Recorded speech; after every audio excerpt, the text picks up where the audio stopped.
నమస్తే welcome to hit TV నేను మీ మాధురి ఈ రోజు మనతో పాటు ఉన్నారు శ్రీమన్నారాయణ గ్యాస్ట్రోఎంట్రాలజిస్ట్ నమస్తే సార్ సార్ హెర్నియా ఇది అసలు చాలా వరకు కూడాను చాలా మందిలో ఈ మధ్య కాలంలో ఎక్కువగా వస్తుంది అసలు ఈ హెర్నియాలు ఎందుకు వస్తూ ఉంటాయి దీన్ని కంట్రోల్ చేసుకోవటం ఎలా హెర్నియా అండి యాక్చువల్గా వర్డ్ హెర్నియా అంటే ఏంటి అంటే మన బాడీలో ఒక ప్లేస్లో ఉండాల్సిన ఆర్గాన్ లైక్ ఇంటెస్టైన్ అవనివ్వండి ఏదైనా వాట్ ఎవర్ థింగ్ ఈజ్ ఒక ప్లేస్లో ఉండాల్సింది ఇంకొక ప్లేస్కి వెళితే దాన్ని హెర్నియా అంటాము.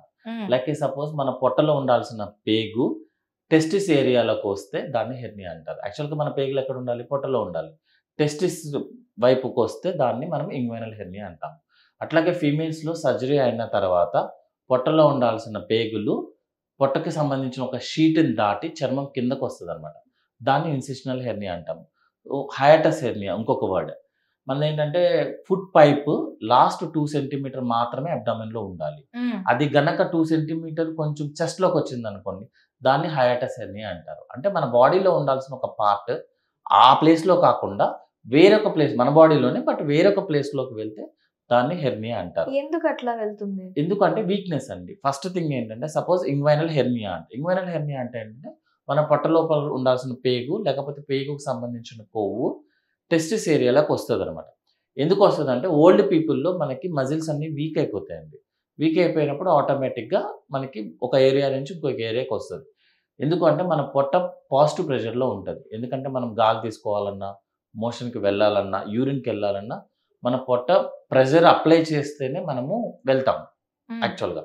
సో మీకు ఆ ఏరియాలో వీక్ ఉంది అనుకోండి, మీరు మోషన్కి వెళ్ళినప్పుడు టైట్గా ప్రెషర్ అప్లై చేశారనుకో వీక్గా ఉంది కాబట్టి ఆటోమేటిక్గా మన పేగు బయటకు వచ్చేస్తుంది. బయటకంటే చర్మం కింద నుంచి టెస్టిస్లోకి వెళ్తుంది అనమాట. ఇంకొకటి ఏంటంటే మేల్స్లో జనరల్గా మనం పుడుతున్నప్పుడు టెస్టిస్ పొట్ట లోపల ఉంటుంది. మనం ఏదైతే డెలివరీ అయ్యామో డెలివరీ అమ్మ నుంచి వచ్చామో ఆ టైంలో లేకపోతే వితిన్ 30 డేస్లో మాత్రమే టెస్టిస్ పొట్టలో నుంచి కిందకు వస్తుంది అనమాట. సో ఆ వచ్చిన వే ఉంటుంది కదా అది వీక్గా ఉంటుంది. సేమ్ అదే కాన్సెప్ట్. ఎందుకంటే వన్స్ మన బర్త్ డెలివరీ అయిపోయిన తర్వాత ఏ మూమెంట్ జరిగినా అది ఆ ఏరియా వీక్. ఎందుకు స్పెసిఫిక్గా చెప్తున్నానంటే ఇప్పుడు అంబ్లికల్ ఏరియా వస్తుందండి కొంతమందికి. మీరు చూస్తే మనకి పుట్టిన తర్వాత బొడ్డు ఉంటుంది, బొడ్డు దగ్గర ఒక అంబ్లికల్ కార్డ్ ఉంటుంది అనమాట. అది మనకి ఒక 15 to 20 డేస్ తర్వాత ఊడిపోతుంది. మన బాడీలో ఏదైనా సరే ఒక హీలింగ్ ప్రాసెస్ జరిగింది అనుకుందాం అనుకోండి, ఆ ఏరియాలో ఓన్లీ ఫైబ్రస్ టిష్యూ ఉంటుంది, మజిల్ ఉండదు. స్కార్ ఉంటుంది అనమాట. మీకు బొడ్డు దగ్గర అందరికీ స్కార్ లాగే ఉంటుంది అనమాట, హీల్ అయిన లాగే ఉంటుంది. సో ఎక్కడైనా స్కార్ లాగా ఉందనుకోండి దానికి స్ట్రెంగ్త్ రిమైనింగ్ ఏరియా లాగా ఉండదు. సో ఆ ఏరియా వీక్. అందరికీ బొడ్డు దగ్గర వీక్ గానే ఉంటుంది. మన బాడీలో వీకెస్ట్ పార్ట్ ఇస్ బొడ్డు. ఎందుకంటే ఆ ఏరియాలో మజిల్ ఉండదు, ఏముండదు, జస్ట్ హీలింగ్ టిష్యూ. ఎందుకంటే మనం 20 డేస్ తర్వాత కదా మనకు అది ఊడిపోయింది. ఆ ఏరియాలో చాలా మంది అల్సర్స్ ఉంటాయి, కొంతమంది ఆయింట్మెంట్స్ కూడా అప్లై చేస్తారు, లేట్గా అవుతుంది అనమాట.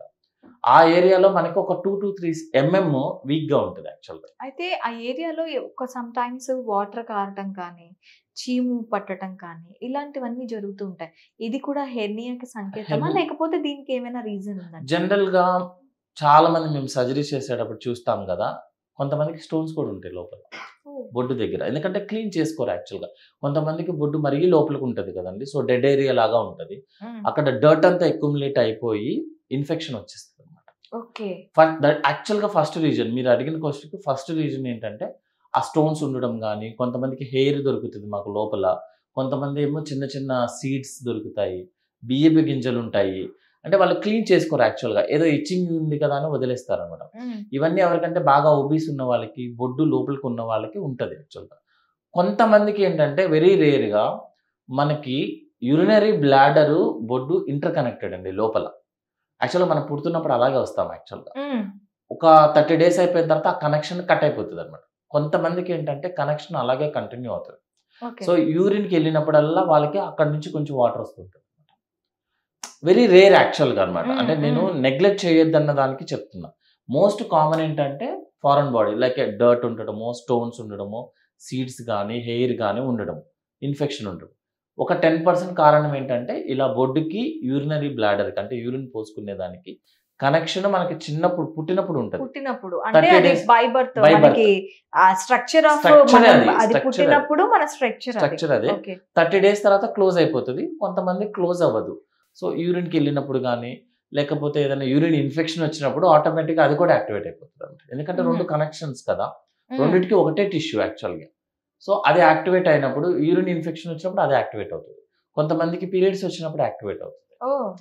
సో అంటే ఏంటంటే మన బై బర్త్ అలా ఉన్నాము, మధ్యలో ఆగిపోవాల్సింది ఆగలేదు అనమాట. సో వాళ్ళ నుంచి అలా వాటర్ కారుతూ ఉంటుంది. సో వాళ్ళకి సర్జరీ చేస్తే సరిపోతుంది. సర్జరీ అంటే ఓన్లీ బొడ్డు దగ్గర చేస్తే చాలదు, ఎందుకంటే ఇంటర్ కనెక్టెడ్ కాబట్టి లోపల దాకా వెళ్ళి చేయాల్సి వస్తుంది. ఓకే. సో దీనికి ట్రీట్మెంట్స్ ఎలా ఉంటాయి సార్? అందరూ అండి ఫస్ట్ క్వశ్చన్ ఏంటంటే హెర్నియా అనగానే సర్జరీ ఎందుకు సార్ అంటారు. నేను ఇప్పుడే చెప్పాను కదా, ఒక ప్లేస్లో ఉండాల్సింది ఇంకో ప్లేస్కి వెళ్ళిందండి. సపోజ్ జనరల్గా వర్డ్స్లో చెప్పాలనుకోండి, మన ఇంట్లో నుంచి పిల్లోడు బయటకు వెళ్ళాడు అనుకుందాం, మన ఇంట్లోనే వేరే రూమ్కి వెళ్ళాడు. ఏం చేస్తారు మీరు? వాడిని తీసుకొచ్చి బెడ్రూమ్లో పడేసి తలిపేస్తారు, మళ్ళీ వెళ్ళకుండా. సో ఇది కూడా అంతే, ఇంటెస్టైన్ బయటికి వెళ్ళిందండి, దాన్ని ఏం చేయాలి మనం?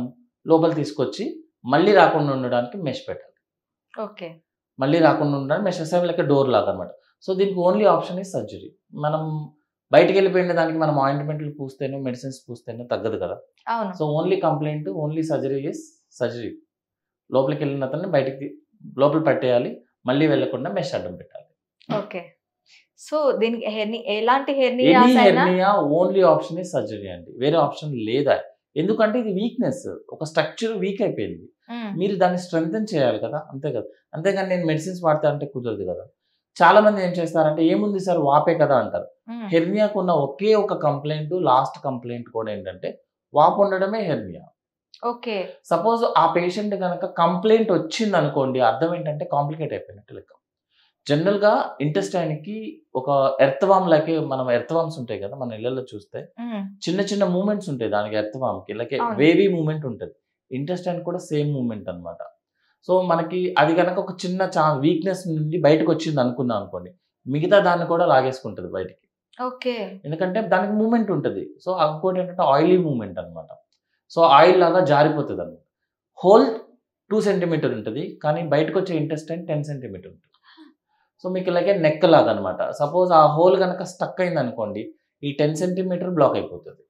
సో ఒక పేషెంట్ కనుక కంప్లైంట్ వచ్చింది, సార్ మొన్నటిదాకా లోపలికి వెళ్ళిపోయేది సార్, ఇప్పుడు వెళ్ళట్లేదు అంటే అర్థం అబ్స్ట్రక్ట్ అయిపోయినట్టు. మొన్నటిదాకా పెయిన్ లేదు సార్, ఇప్పుడు పెయిన్ ఉంది అంటే దాని బ్లడ్ సర్క్యులేషన్ తగ్గిపోయినట్టు లెక్క. ఓకే. లేదు సార్ నాకు ఫుల్ వామిటింగ్స్ అయిపోతున్నాయి, మోషన్ కూడా అవ్వట్లేదు, ఫీవర్ వచ్చేస్తుందంటే గ్యాంగ్రీన్ అయిపోయినట్టు లెక్క. ఓకే. అంటే ఒక్కొక్క సిమ్టమ్ ని బట్టి దాని తీవ్రత తెలిసిపోతుంది. సో ఏ కంప్లైంట్ లేదు, ఓన్లీ స్వెల్లింగ్ ఉంది అంటే అర్థం దట్ ఈస్ సింపుల్ హెర్నియా.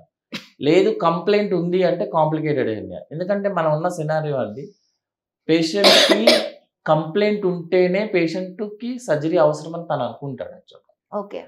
కొన్ని కండిషన్లో కంప్లైంట్ ఉండదు, స్వెల్లింగ్ ఉంటుంది అంతే. కంప్లైంట్ ఉన్న అర్థం ఏంటంటే కాంప్లికేట్ అయిపోయినట్టు లెక్క. సో దానికి ఇమీడియట్గా సర్జరీ చేయాలి. చాలామంది ఇప్పుడు మూవీస్ వల్ల వాట్ ఎవర్ థింగ్ అండి, ఏదన్నా కామన్ హెర్నియా ఏంటంటే ఇంగ్వైనల్ హెర్నియా అండి. కానీ మనం దాన్ని చూసుకోవడానికి చాలా షైగా ఫీల్ అవుతాం, ఎవరికైనా కంప్లైంట్ చెప్పడానికి కూడా షైగా ఫీల్ అవుతాం.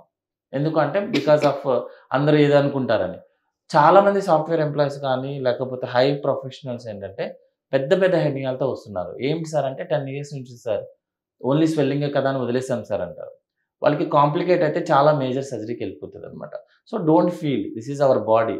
ఏదో సినిమాలో చెప్పినట్టు whatever thing is, this is just like a piece of meat covered with clothes.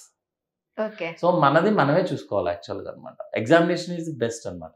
మన మోషన్ మనమే చెక్ చేసుకోవాలి. ఎందుకంటే ఏ కలర్ ఉందో బేస్ చేసుకొని మనకి ఏదైనా ప్రాబ్లం ఉందో చెప్పడానికి ఉంటుంది. అలాగని భయపడిపోమని కాదు, just to consult a doctor లాగా అనమాట. Okay. So only option for hernia is surgery. Hit TV app, ఇందులో short news, live news, entertainment shows, movies, digital magazines తో పాటు మీ జిల్లా వార్తలను కూడా ఫ్రీగా చూడొచ్చు. అంతేకాదు కేజీ నుంచి పీజీ వరకు విద్యార్థులకు స్కాలర్షిప్ కూడా అందిస్తున్నాం. ప్రతి వారం 10 మందికి లక్కీ డ్రా ద్వారా ఒక్కొక్కరికి 10,000 రూపాయలు అందిస్తున్నాం. ఇంకెందుకు ఆలస్యం, వెంటనే హిట్ టీవీ యాప్ ని డౌన్లోడ్ చేసుకుని ఫ్రీగా ఎంటర్టైన్మెంట్ పొందండి. Hit TV app. Hit TV app. Please download hit TV app. Hit TV app ని ఫ్రీగా డౌన్లోడ్ చేసుకుని ఎంజాయ్ చేయండి. మీకు నచ్చిన ఎంటర్టైన్మెంట్ కోసం హిట్ టీవీ యాప్ ని ఫ్రీగా డౌన్లోడ్ చేసుకుని ఎంజాయ్ చేయండి. హిట్ టీవీ యాప్ ని డౌన్లోడ్ చేసుకుని ఆస్వాదించండి, ఆశీర్వదించండి. ఇంతమంది సెలబ్రిటీలు హిట్ టీవీ యాప్ ని డౌన్లోడ్ చేసుకోండి అని చెప్తున్నారంటే ఎంత మంచి యాప్ ఆలోచించండి. అమెరికా అమెరికా అమెరికా అమెరికాలో చదవాలనుకునే వాళ్ళకి విశ్వసనీయమైన పేరు మన శౌర్య కన్సల్టెన్సీ. UK లో 1 year masters, UK లో 1 year masters, 2 years work permit up to 5 years visa. Contact Saurya Consultancy. Contact 89851 89851.